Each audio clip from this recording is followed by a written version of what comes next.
രാവിലെ ആർക്കും ഒരു ഉന്മേഷമില്ലല്ലോ. കേറി വാടാ ധൈര്യമായിട്ട്. വാ നീ കേറി വാടാ മക്കളെ വേഗം. എന്ത് പറ്റി രാവിലെ? സുഖമല്ലേ? കമോൺ വാടാ ഇങ്ങോട്ട്, ധൈര്യമായിട്ട് വാ. എന്താണ് പഠിച്ചിരിക്കുന്നത്? വാ. ഓ നീ എവിടെയും കിടന്നോ? കൊള്ളാം. വാ വേഗം വാ. ജോണി കൊതിയാ വാ പിടിച്ചിരിക്കുന്നോ? എടാ മക്കളെ, ഇന്നൊരു പ്രത്യേക ഭക്ഷണ സാധനം കൊണ്ടുവന്നിട്ടുണ്ട്. നിങ്ങൾ ഒരിക്കലും കഴിച്ചിരിക്കില്ല. രാമൻകുട്ടി ഭക്ഷണം കൂടെ. അമ്പട അവൻ ഒറ്റ കഴിച്ചിട്ട് പോയല്ലോ. രാമൻകുട്ടി കൂടെ കയറും.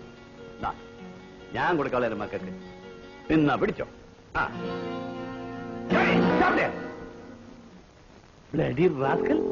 നീ മാത്രം കഴിച്ചാൽ മതിയോടാ, മറ്റുള്ളവർ കഴിക്കണ്ടേ? അവിടെ കൂടെ കൂടെ എന്താടിപ്പിക്ക്? ജോണിയോട് പേടിയാണോ? എല്ലടി ഓഫ് യു. വഴക്കൂടാണ് ജോണി.